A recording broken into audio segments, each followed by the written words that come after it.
Memores, dando continuidade aí, né, ao nosso assunto, a gente continua aí sobre o feudalismo. Durante esse período, né, é necessário que vocês entendam que a Igreja Católica ela teve um grande poder e durante esse poder a Igreja ela fez parte da estrutura do Estado, né? A gente está vivendo aqui um processo teocrático e nesse processo teocrático a Igreja, muitas das coisas que ela vai fazer está muito ligada ao Estado. Então, por que a Igreja muitas vezes participou das coisas durante a Idade Média? Porque como era uma teocracia, era muito mais fácil que as pessoas entendessem que as ações que estavam sendo cometidas eram em nome de Deus, do que se simplesmente as pessoas passassem a ver que aquilo tudo eram só por determinações do Estado, né? Então, por conta disso, a igreja acabou muitas vezes sendo punida na Idade Média e punindo muitas pessoas, porque a igreja ficou manchada, né, durante a Idade Média pela forma como ela agiu, né, com as pessoas durante esse período. Durante a Idade Média, gente, a gente vai ter aí a chamada Santa Inquisição. Por que é a Santa Inquisição? Porque era um tribunal feito pela Igreja Católica, onde todas as pessoas que professavam outros credos, ou que muitas vezes tinham visões, eram sensitivos, eram acusados de bruxaria, e essas pessoas eram levadas para esses tribunais. Quando elas chegavam nesses tribunais, elas eram punidas, né, com a morte na fogueira. E nem sempre, pessoal, essas pessoas eram só ligadas à questão religiosa, né? Muitas dessas pessoas acabavam sendo perseguidas pelo Estado porque iam contra a estrutura do Estado. E aí iam também para o Tribunal da Santa Inquisição, acabavam sendo acusados de coisas que elas nem haviam feito. Mas por que a igreja acusava, né? Porque ela estava do lado do Estado. Então nós temos aí o que é o Tribunal da Inquisição. Era um instrumento utilizado pela igreja para impor seus valores e suas ideias ao conjunto da sociedade, normatizando o comportamento das pessoas. Então, todo mundo tinha que ter, né, um comportamento social determinado pelo que a igreja considerava ser correto, né? E aí, esse Tribunal do Santo Ofício, ele, no século XII, já perseguia, matava e torturava as pessoas que eram tidas como hereges. Quem eram os hereges? Aqueles que não praticavam a fé católica. Imagina se isso hoje fosse ocorrer, né, gente? Deus o livre. O tanto de credos que tem, o tanto de pessoas que professam religiões diferentes, pessoas que nem religião têm. Em 1252 aí, a gente tem a institucionalização do Tribunal da Inquisição, volto a dizer, né, um tribunal que punia, julgava as pessoas e punia acerca simplesmente do comportamento que elas tinham em sociedade. E aí se torna uma instituição mesmo, valendo com, né, a determinação do Papa aí, Inocêncio IV. Aí nós vamos ter também o auto de fé. O que é o auto de fé, né, gente? Era uma cerimônia pública que comprovava perante toda a população os poderes que a igreja tinha. Precisava, gente, ter isso aí, pelo amor de Deus. Por isso que diz, né? Hoje o homem evoluiu muito, por isso que a gente tem que tomar muito cuidado com o comportamento de alguns homens que, em vez de evoluir racionalmente, agem de forma irracional. Porque aí, ó, se você for perceber, o auto de fé aí, as pessoas, naquela época, as pessoas acreditavam como sendo normal. Né? A igreja, ela dizia, ela praticamente tentava mostrar à população o poderio que ela tinha em cerimônias públicas. Na Península Ibérica, quem lembra, a Península Ibérica compreende Espanha, né, e Portugal. Os judeus foram os alvos preferenciais. E volto a dizer, gente, não era só mais uma questão religiosa. No caso dos judeus, sempre, gente, sempre os judeus vão estar no foco, no olho do furacão, não por causa das questões religiosas, mas por causa das questões econômicas. Aqui, gente, a gente está na Idade Média. E isso volta a acontecer na nossa idade contemporânea, na Segunda Guerra Mundial, quando os judeus viram um alvo do Holocausto, do nazismo de Hitler, mas não era só por uma questão religiosa, gente. Hitler inventou isso, mas no fundo, a gente sabe que tinha uma questão econômica muito forte, porque os judeus eram os grandes banqueiros. E os judeus, por serem banqueiros, fomentavam a economia, né, aí da própria Alemanha, tá bom? Então, essa Península Ibérica aqui, os judeus acabaram sendo alvos dos cristãos. No campo cultural, gente, durante a Idade Média, a gente tem aí a concentração das chamadas pinturas, né? Nas pinturas da Idade Média, diferente das pinturas da Idade Moderna, que vocês com certeza já estudaram e vão relembrar, que é o Renascimento na Idade Moderna, diferente daquele modelo de pintura da Idade Moderna, do Renascimento, aqui, durante a Idade Média, as pinturas estarão muito ligadas à ideia religiosa, né? Se pintarão muitos santos, anjos, a ideia do demônio, a ideia de Deus.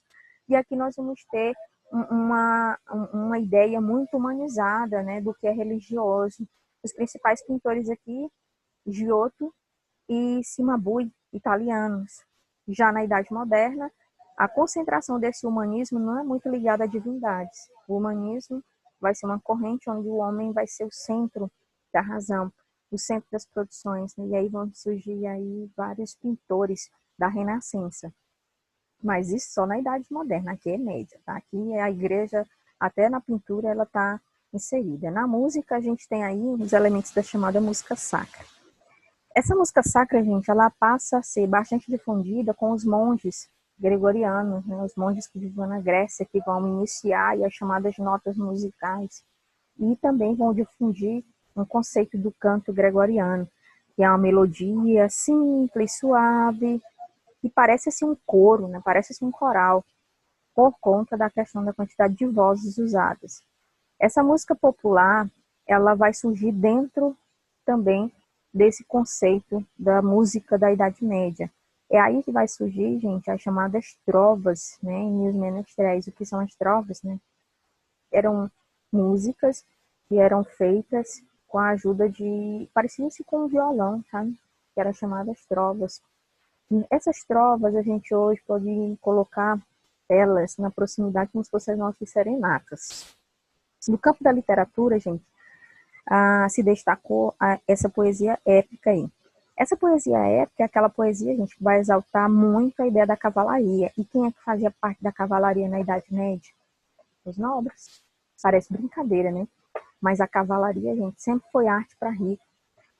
E aí, só quem praticava cavalaria eram os membros da nobreza, e aí tinha os esportes relacionados, né, à questão da cavalaria. Então, não era coisa para pobres. E até hoje, gente, se você for avaliar, um dos esportes mais caros, né, as práticas mais caras são de hipismo. Pessoas que têm cavalos. Cavalos, gente, são caríssimos, tá? Principalmente quando a gente tem as Olimpíadas, que tem aquelas práticas de hipismo, você vai perceber que todos aqueles cavaleiros, né, e as mulheres que montam, todos eles aí, se não tem patrocinadores fortes por trás, são de famílias bem nobres, ricas mesmo, porque é considerado um esporte muito caro, tá bom? Dentro desse conceito aqui, gente, nós temos também as chamadas poesias líricas. Essa poesia lírica aqui é a exaltação das cortesias que os cavaleiros faziam para as chamadas damas, tá bom? Essa poesia lírica aqui, gente, é o que a gente hoje chama de romantismo, né? As trovas românticas, nas serenatas, as declarações de amor, só que aqui era o cavaleiro que fazia para a dama. Nós vamos ter no campo da ciência e da filosofia, né, o surgimento de Roger Bacon, que simplesmente vai fazer as chamadas observações da natureza e vai iniciar um grande fenômeno aí, tá, gente?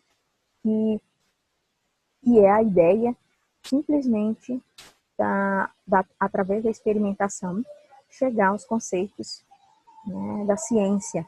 Experimentar, e a partir do momento que se experimentava bem ali, se chegava ao método científico. Por quê? Porque chegando na experiência, eu chego ao método científico, chegando ao método científico, claro, eu cheguei no resultado da experiência.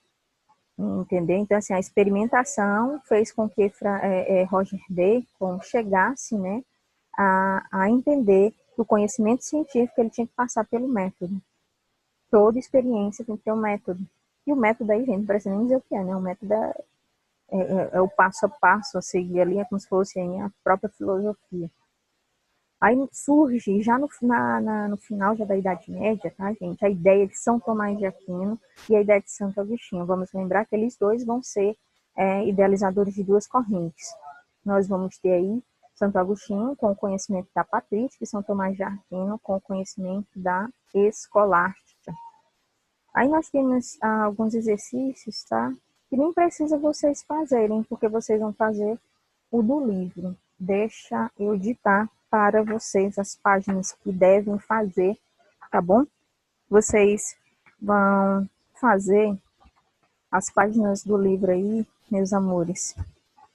A interpretação da página 14, vocês vão fazer do livro mesmo, do capítulo 4, tá? Vão fazer a página 15, a página 16, e como a gente está vendo, né, o feudalismo, o sistema de economia feudal, vocês vão fazer também a página 23, certo? E a partir daí, a gente vai dar uma pausa para a gente poder, né, corrigir. Eu espero que a gente consiga fazer uma live de correção, tá bom? Para a gente continuar os nossos conteúdos. Se bem que a gente já viu até a Igreja Católica, mas eu vou deixar até aí para a gente poder ter mais tempo para corrigir. Mas quem puder, já faça o restante do livro, porque eu vou tentar falar sobre a Igreja Católica no geral. Tá bom? Se bem que eu já falei aqui na aula. Quem puder, faz logo o livro todo. Tá bom? Aí, na live que eu queria fazer com vocês, eu vou marcar essa live, e que possivelmente tem que ser no turno da tarde, para eu ter um tempo mais amplo com vocês para fazer só as correções. Tá bom? A gente fica por aqui e até a próxima aula.